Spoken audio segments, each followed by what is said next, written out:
வாழ்க வளமுடன். பிடபிள்யூடி சேனலுக்கு என்னுடைய மனமார்ந்த நன்றியை தெரிவித்துக் கொள்வதோடு மற்றும் என்னுடைய தாய் தந்தரை நினைவு கூர்ந்தமாகவும் நான் இல்லாமல் இறைவனையும் நன்றி செலுத்தவனமாகவும் இந்த மாநில மத்திய அரசாங்க அதிகாரிகளுக்கும் அரசுக்கும் என்னுடைய மனமார்ந்த நன்றி. முக்கியமாக என்னுடைய மக்கள் எனக்கு இப்படி வாய்ப்பு கொடுத்தாங்களே, மருத்துவம் செய்வதற்கு வாய்ப்பு கொடுத்தவங்களுக்காக நான் நிறைய நன்றி செலுத்தவனாக உரையை தொடங்குகின்றேன். இன்றைக்கு நம்ம எடுத்துக்கும் போது ஆரோக்கியமான சமுதாயத்தை உருவாக்குவது எப்படி அப்படிங்கிற பற்றி தான் நம்ம பேச போகிறோம். அதில் இந்த சைக்கிள் எங்கே ஆரம்பிக்குதுன்னு சொன்னாமல் பெண்ணுடைய 15 வயசுக்கு வர்றதுலேருந்து ஆரம்பிக்குது. அப்போ ஆரம்பிக்கும் போது அந்த பெண்ணுக்கு வயசுக்கு வந்த உடனே என்ன நடக்கும் அப்படின்னு சொன்னால் அந்த முக்கியமாக ஒரு 3-4 விஷயம் சொல்லுவாங்க. மன ரீதியாக என்ன நடக்கும், மன ரீதியாக அந்த பெண்ணு விளையாண்டுக்கிட்டு இருக்கும், நாளைக்கு பக்கத்தில் அப்பாவோட படுக்க முடியாது, அண்ணனோட படுக்க முடியாது, அப்படிங்கும் அந்த மாதிரி ரெஸ்ட்ரிக்ஷன்லாம் வரும். அப்போ உடல் ரீதியாக என்ன நடக்கும் அப்படிங்கிறத நம்ம பொதுவாக அறிஞ்ச விஷயம்தான்.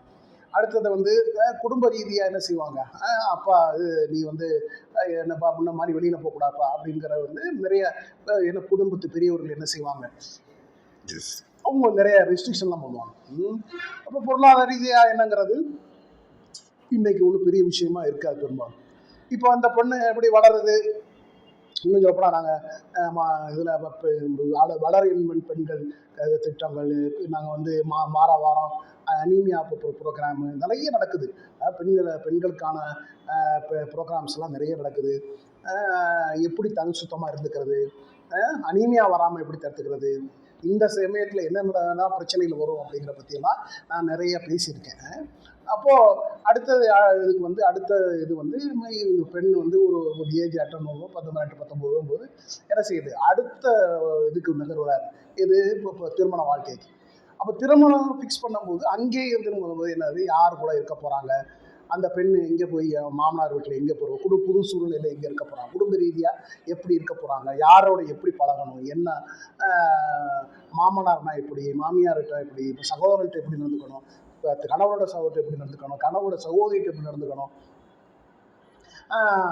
அதை அப்போ நம்ம இங்கே தனியாக இருக்க போகிறோமா, இங்கே இல்லை தனி குடிப்போம் போகிறோமா, கூட்டு குடித்தனமா, இப்போ இப்படிங்கிற மாதிரி புரியுது. அதாவது கணவனுக்கு எப்படி பிடித்தது என்ன, பிடிக்காதது என்ன, இப்படிங்கிற விஷயங்களை எல்லாம் நம்ம இப்போ பெண் என்ன பண்ணுது தெரிஞ்சுக்கிற சூழ்நிலைக்கு வருது. அது குடும்ப ரீதியாக. மன ரீதியாக என்ன செய்யுது, ஒத்து போகணும். குடும்ப ரீதியாக பொருளாதார ரீதியாக தனி குடிப்படுத்தினோம்னா யாருக்கு குடும்பம் வேலைக்கு போகிறோமா, இல்லை 2 பேர் வேலைக்கு போகிறோமா, இல்லை தனியாக மட்டும் வேலைக்கு போகிறோமா, இப்படிங்கிற விஷயம்லாம். சரி, அதுக்கடுத்து என்ன செய்ய போகிறோம், மாசம் ஆயிடுறாங்க. இப்போ என்ன செய்யறது, இப்போ இந்த குழந்தைய இப்போ நம்ம பேசுனதெல்லாம் இந்த குழந்தைய நல்லபடியாக பெற்றெடுக்கிறதுக்காகத்தான் நம்ம செய்ய போகிறோம். வயசுக்கு வந்ததுலேருந்து என்ன செய்ய போகிறோம், ஆரோக்கியமான சூழ்நிலை, பெண்ணுடைய உடல்நிலையும் சரியாக இருக்கணும், மனநிலையும் சரியாக இருந்தது தான் ஒரு ஆரோக்கியமான ஒரு குழந்தைய பெற்றுக்க முடியும் அப்படிங்கிறதுக்காக தான். இன்றைக்கெல்லாம் பார்த்தீங்கன்னா தமிழ்நாட்டுடைய பெண் ரேஷியோ ஆண் ரேஷியோ ரொம்ப குறைஞ்சி போச்சு. பெண்கள் நாட்டின் கண்கள்பாங்க. பெண்கள் இல்லைன்னா இப்போ தாய் நாடு தாய்ங்கெல்லாம் சொல்கிறாங்க. அப்போ பெண்களை நம்ம போற்றப்பட வேண்டும். அப்போ அந்த மாதம் ஆகிட்டாங்க அப்படின்னு சொன்னால் அப்போ முக்கியமாக ரெஜிஸ்ட்ரேஷன் முக்கியமாக இருக்குது. அடுத்து RCHIDன்னு சொல்லுவாங்க. அடுத்து என்ன செய்ய போகிறாங்க, அப்போ அந்த நேரத்தில் கன்ஃபார்ம் பண்ணுவாங்க. கன்ஃபார்ம் பண்ணிவிட்டு என்ன செய்கிறது, இப்போ பேசிக் இன்வெஸ்டிகேஷன்லாம் பண்ணுது. ரத்தம் இப்போ முக்கியமாக ஒரு 10-15 ஐட்டம் இருக்குது, பிரச்சனைகள் இருக்குது. இதை நம்ம தவிர்த்தோம்னா 100% நார்மலாக. என்னோட அடிக்கடி நான் சொல்லுவது எங்கள் ஹாஸ்பிட்டலுக்கு நீங்கள் வந்தீங்கன்னா 100% நான் சுகப்பிரசவத்துக்கு நான் கேரண்டி கொடுப்போம் அப்படின்னு. அதே மாதிரி ஒரு 100% நார்மல் வாரக்கம் நாங்கள் வாய்ப்பு கொடுத்தோம். ஒரு தடவை விசிட் பண்ண பாருங்கள், எந்த வியாதியும் இருக்கும், நாங்கள் தீர்வு சொல்லுவோம் அப்படின்னு சொல்லுவோம் நாங்கள் அடிக்கடி. அப்போ இந்த நேரத்தில் காமனான பிரச்சனை அனீமியான்னு சொல்லுவாங்க. அந்த அனீமியாவை என்ன செய்கிறது, ரூல் நம்பர் 10 என்ன செய்வாங்க, 10 மாதத்தில் 10 கிலோ ஏறி இருக்கணும், ஒவ்வொரு மாதமும் 1 கிலோ ஏறணும், 10 மாதத்தில் தண்ணி சத்து 10 குறையாமல் 10 இருக்கணும். 10 மாதத்தில் குழந்தைக்கு வெயிட்டு ஒரு 2.5 3 கிலோ இருக்கணும். 10 மாதத்தில் ஹீமோகுளோபின் வந்து 10 குறையக்கூடாது. இது ரூல் நம்பர் 10ன்னு சொல்லுவாங்க. இப்போ அது தண்ணி அப்போ இதை வந்து ஹீமோகுளோபினை வந்து குறைய விடாமல் பார்த்துக்கணும். இப்போ அந்த முதல் மாதத்தில் எப்படி குறையும் போது ப்ரொஃபலாக்டிக்காக சொல்லுவாங்க. அதாவது தற்காப்புக்காக என்ன செய்யலாம், சக்கரை இது இப்போ அனிமியா ரத்த சோகை மாத்திரை, அதாவது எஃப்எஸ்டி அப்படின்னு கொடுப்பாங்க. இந்த எஃப்எஸ்டி மாத்திரைகள்லையும் என்ன செய்வாங்க, சில பெண்களுக்கு வாந்தி வரும். அதை கெடுக்கிறதுக்கு நிறைய வைத்தியங்கள்லாம் இருக்குது, அதுக்கு வழிமுறைகள்லாம் இருக்குது. என்ன சார் கார்போனல் அயன்னு சொல்லுவாங்க. வயிற்றில் செரிமானம், மலக்குடலை செரிமானம் மாதிரி மாத்திரைகள்லாம் இப்போ வந்திருக்கு. அதை இப்போ நம்ம உறுதி செஞ்சுக்கலாம், சாப்பிட்டாங்களா இல்லையான்னு. மலம் கருப்பாக போச்சுன்னு சொன்னால் அதை கண்டுபிடிச்சிக்கலாம். ஸோ அந்த மாதிரி என்ன செய்யலாம், அவங்கள உறுதி செஞ்சுக்கணும், சாப்பிட்டாங்களா இல்லையா. பிரச்சனை இருக்குன்னா நம்ம அதுக்கு மாற்று வெளிப்பாடு என்னது கொடுங்க. அப்போ ஒரு சரி 7 8 ஆகும் அப்படின்னு சொன்னால் ஊசியாக போட சொல்லுவோம், ட்ரிப்பாக போட சொல்லுவோம். அப்போ அதுக்கு கீழே போகும்போது தான் என்ன செய்யறது. இப்போ சப்போஸ் 7 மாதத்துக்கு மேலே போகுது அப்படின்னு சொன்னால் என்ன பண்ணணும், ரத்தம் தயார் பண்ணிக்கணும். ரத்தம் நாமளே என்ன செஞ்சுருக்கோம், இப்போ மாசமாங்களவங்களுக்கு ஒரு பல தடவை நான் ரத்த தானமே கொடுத்துருக்கேன். ரத்த தானம் கொடுக்கறதுக்கு இறைவன் எனக்கு வாய்ப்பு கொடுத்தா, மக்கள் வாய்ப்பு கொடுத்தாங்க. என் பார்ட்டி இதில் எதுவுமே கிடையாது. அப்போ அடுத்தது வந்து அப்போ வந்து இது பெரும்பாலும் ஃபோலிக் ஆசிடு அது இதோட சேர்த்து கொடுக்குறது. ஜிங்க் கொடுப்பாங்க, இந்த பிரச்சனை எதுவும் திருப்பி வராமல் இருக்கிறதுக்காக. விட்டமின் சி மாத்திரைகள் அதிகமாக கொடுக்கணும். அப்படிங்கிறப்ப அப்சார்ப்ஷன், அதோடைய உறிஞ்சும் தன்மை அதிகமாக இருக்கும். அதே மாதிரி என்ன செய்யும், இந்த காலகட்டங்களில் இந்த ரத்த சோகை வராமல் இருக்கிற காலத்தில் புளி சேர்த்துக்க வேணாம்னு சொல்லுவாங்க, காஃபி டீ சேர்த்துக்காதீங்க அப்படிம்பாங்க. ஸோ இது பெரும்பாலும் ரத்த சோகையை பொறுத்த வரைக்கும். இதே மாதிரி சர்க்கரை வியாதி இருக்குது, அதை வந்து என்ன செய்வோம், ஜிசிடி எடுத்து அப்படின்னா அதுக்கு இன்சுலின் இது பண்ணுவோம், அறிவுறுத்துவோம். இப்போ இந்த காலகட்டங்களில் என்னுடைய பிரத்யேகமான பார்வை இதில் என்னன்னு சொன்னால், பிரசவத்தினால தாய்க்கும் குழந்தைக்கும் ஏதாவது பிரச்சனை வரும்னு சொன்னால், அதாவது இருதய தொந்தரவுனா நான் இருதய டாக்டர்கிட்ட அனுப்பி விடுவேன். அடுத்தது இந்த தாய்க்கோ குழந்தைக்கோ கிட்னி பிரச்சனைனா கிட்னி டாக்டருக்கு அனுப்பி விடுவேன். தாய்க்கோ பிரச்சனை மூளை பிரச்சனை மூளை டாக்டருக்கு அனுப்பி நியூராலஜிக்கு அனுப்பி விடுவேன். தாய்க்கோ பிரச்சனை குழந்தைக்கோ எலும்புல பிரச்சனைனா நான் எலும்பு டாக்டருக்கு அனுப்பி விடுவேன். தாய்க்கோ குழந்தைக்கோ இது வேற ஏதாவது அந்தந்த டிபார்ட்மெண்ட்டுக்கு நான் என்ன செய்வேன், மொத்தமாக பார்க்காம அந்தந்த டிபார்ட்மெண்ட்டு அனுப்பி விடுவேன். இது என்னுடைய தனித்துவம். இது வந்து நான் எல்லாத்தையும் எதிர்பார்க்கறதா, என்னுடைய தனித்துவம் என்ன செய்வேன், மொத்தமாக நான் பார்த்தாலும் இது துறையும் நடுபொருட்ட என்ன செய்வேன், என்ன செய்வேன் ஆலோசனை வாங்கிக்குவேன். அப்படி கார்டியாலஜிலேருந்து, நெஃப்ராலஜிலேருந்து, யூராலஜிலேருந்து, ஆர்த்தோபெடிக்ஸ்லேருந்து, இஎன்டிலேருந்து, கண்ணுலேருந்து எல்லாத்தையும் ஒரு அப்பு சொல்லுவாங்க. அப்புறம் வந்து நார்மலாக அதுக்கு அடுத்து ப்ரெஷர் இருக்கான்னு பார்க்கணும். ப்ரெஷருக்கான அறிகுறி என்ன செய்யணும்னு சொல்லுவாங்க, 3 விஷயம் சொல்லுவாங்க. ஒன்று வந்து இது அப்போ யூரினில் வந்து உப்பு போடுறது, நீர் இது புரோட்டீன் சொல்லுவாங்க. அடுத்தது வந்து கால் வீக்காக இருக்குன்னு சொல்லுவாங்க. இன்னொன்று சொன்னால் ப்ரெஷர் கம்மியாக இருக்குன்னு சொல்லுவாங்க. ப்ரெஷர் கம்மியாக இருக்கும்போது ப்ரெஷர் கூடுறதுக்கான வாய்ப்பு அதிகம். ஸோ இது மாதிரி இதையும் தவிர்க்கலாம். அதுக்கு மாத்திரைகள் டெபட்லால் கொடுப்போம். அந்த மாத்திரையெல்லாம் கொடுக்கும்போது கண்டிப்பாக என்ன செய்யப்படும், இதுலேருந்து வெற்றி கிடைக்கும். அடுத்தது என்ன செய்யுது, தைராய்டு செக்கப்பு. இப்போல்லாம் அமினியோசென்டிசிஸ் வரைக்கும் பண்ணுறோம், எதுவும் பிரச்சனைகள் இருக்கா இல்லைங்கிறத கண்டுபிடிக்கிறதுக்காக. அடுத்தது என்ன செய்யுது, குட்டையாக இருக்காங்கிறாங்க பார்க்குறது, இது வந்து தொப்புள் கொடியை சுற்றி இருக்கா. இந்த நேரத்தில் முக்கியமாக இருக்குது ஹைப்பரெமெசிஸ் கிராவிடான்னு சொல்லுவாங்க. இந்த நேரத்தில் ஹைப்பரெமில் எப்படி தடுக்கிறதுங்கன்னா, இப்போ அடிக்கடி ப்ரெட்டு ஜாமு பிஸ்கட்ஸ் எல்லாம் சாப்பிடுங்க, பழங்கள் சாப்பிடுங்க, ஜூஸ் கொஞ்சம் கொஞ்சமாக சாப்பிடுங்க, மாதுளங்காய் லேகியை சாப்பிடுங்க அப்படின்லாம் நாங்கள் சொல்லுவோம். அடுத்தது வந்து அடுத்து வந்து அது ஸ்கேனு வந்து ஒரு 5-6 ஸ்கேனு, நெக்ஸ்ட் என்டி ஸ்கேனு, என்டி ஸ்கேனு, அப்புறம் வந்து இதே வந்து ஊனத்துக்காக பார்க்குற இந்த அனாமலி ஸ்கேனு, இந்த மாதிரிலாம் நம்ம என்ன செய்ய ரெகுலராக செக் பண்ண சொல்லுவோம். அப்படிங்கும்போது குழந்தைக்கான வந்து 100% எந்த பிரச்சனையும் இல்லாமல் பார்க்குறதுக்காக நாங்கள் அனைத்து விதமான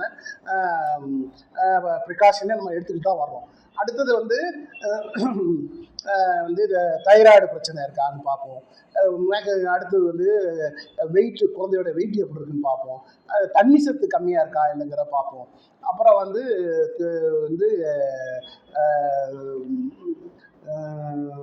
இது மாதிரி இப்போ இது பிரசவ காலத்தில் இருக்கப்பட ஒரு 10-15 விஷயங்கள் இருக்குது. அதை ஒவ்வொன்றா நம்ம சரி செஞ்சுக்கிட்டே வரும்போது நார்மலாக 100% நார்மலாக்கான வாய்ப்பெல்லாம் இருக்குது. முடியாத பட்சத்துக்கு என்ன செய்யலாம், இப்போ சிசேரியன் அறுவை சிகிச்சை பண்ணி குழந்தையும் எடுக்கிறோம். இப்போ அப்புறம் அடுத்தது குழந்தை பிறந்ததுக்கு அப்புறம் என்ன செய்யறோம், குழந்தை பிறந்த உடனே அதுக்கு ஒரு 4-5 விஷயம் இருக்குது. கங்காரு டைப் அப்படிங்கிறாங்க. குழந்தை பிறந்த உடனே அதுக்கு வந்து தலை சுத்தளவு, கை சுத்தளவு, எடை, உயரம், குழந்தை பிறந்த உடனே எவ்வளோ எடை இருக்குது, கத்துதா உடனே கத்துதா இப்படிங்கிறதெல்லாம் பார்க்கணும், தண்ணி இது குடிச்சிருச்சா அப்படிங்கிறதெல்லாம் பார்க்கணும். பார்த்துட்டு என்ன செய்ய போகிறோம், அது கிராஜுவலாக ஒவ்வொரு மாதமும் அந்த அட்டையில் ஆணுக்கு தனியாக பெண்ணுக்கு தனியாக க்ரோத் கார்டெல்லாம் போட்டிருக்கோம். அப்போ அதை சரியாக கவனிச்சுக்கிட்டே போகும்போது என்ன செய்ய, இடையும் உயர்ச்சியும் கரெக்டாக இருந்துச்சுன்னு சொன்னால் ஏன்னா தாய்ப்பால் கரெக்டாக எடுத்துக்கிட்டு இருக்கு அப்படின்னு சொன்னால் வந்து வளர்ச்சியில் எந்த பிரச்சனையும் இருக்காது, மனநிலையும் உடல்நிலையும். இப்போ நம்ம தாய்ப்பாலை பற்றி நம்ம நிறைய பேசி ஆகணும். இங்கே தாய்ப்பால் வந்து நான் நம்ம தாய்ப்பால் என்னோட சகோதரிகளும் சரி என்னுடைய மகள்களுக்கு நான் சொல்கிறது என்னென்னா,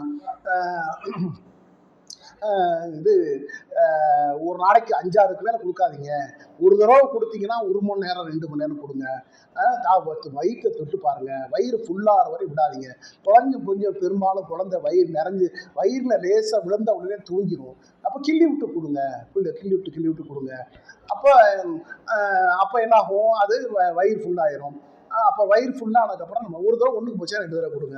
அப்போ சாயந்தரத்தில் நைட்டு 7 மணிக்கே கொடுங்க, காலையில் 4 மணிக்கு கொடுங்க. அப்போ வயிற்றை ஃபுல்லாக கொடுக்கும்போது அது என்ன பண்ணும், அப்புறம் குடிக்க ஆரம்பிச்சிடும். ஒரு தடவை முதல்ல கொடுத்தீங்கன்னா ஒரு பக்கம் கொடுத்தீங்கன்னா இப்போ மறுபக்கம் ஈரங்காங்க. 4 மில்க்கு ஹை மில்க்குன்னு சொல்லுவாங்க. கடவுள் படைப்பில் வந்து முதல்ல வர்றது நம்ம பெரும்பாலும் வேடிக்கைக்கெல்லாம் சொல்லுது, நம்மெல்லாம் சாப்பிட்டு இப்படி தண்ணி குடிப்போம். கடவுள் பாரு எப்படி வச்சிருக்காருன்னு, முதல்ல தண்ணி அப்புறம் பால், கெட்டிப்பால். 4 மில்க் எப்போவும் தண்ணியாக வரும், பின்னாடி ஹை மில்க்குங்கிறது கெட்டியாக வரும். அப்போ 2யும் கொடுங்க அப்படின்னு சொல்லுவோம், மாற்றி மாற்றி கொடுங்க அப்படின்ட்டு. அப்போ ரெகுலராக கொடுக்கும்போது எடையெல்லாம் கிராஜுவலாக கூட்டிகிட்டே வரும். அப்போ தலை கை சுத்தளவு, கால் எடை, இடுப்பு சுத்தளவு, கால் சுத்தளவு, உயரம், எடை, இப்படி நம்ம ஆந்த்ரோபோமெட்ரி மைல்ஸ்டோன்ஸ் பார்க்கும்போது எப்போ அப்பான்னு சொல்லுது, எப்போ அம்மான்னு சொல்லுது, எப்படிங்கிற ஒவ்வொன்றா கவனம்னு பார்த்துக்கிட்டே வரும்போது குழந்தைக்கு எந்த பிரச்சனையும் இல்லாமல் தடுப்பூசிகள், அதே மாதிரி தடுப்பூசிகளையும் 1.5 மாதம், பிறந்த உடனே 1.5 மாதம், 2.5 மாதம், 3 மாதம், 10 மாதத்தில் இதே மாதிரி வரிசையாக என்ன செய்ய போகிறோம், கம்ப்ளீட்டாக கொடுத்துட்டு வரும்போது குழந்தைக்கு எந்த விதமான பிரச்சனை இல்லாமல் நம்ம முடிஞ்சால் காமனாக சொல்ல போகிறது இருமல் சளி நிச்சயமாக குழந்தைக்கு வரவே வாய்ப்பே கிடையாது.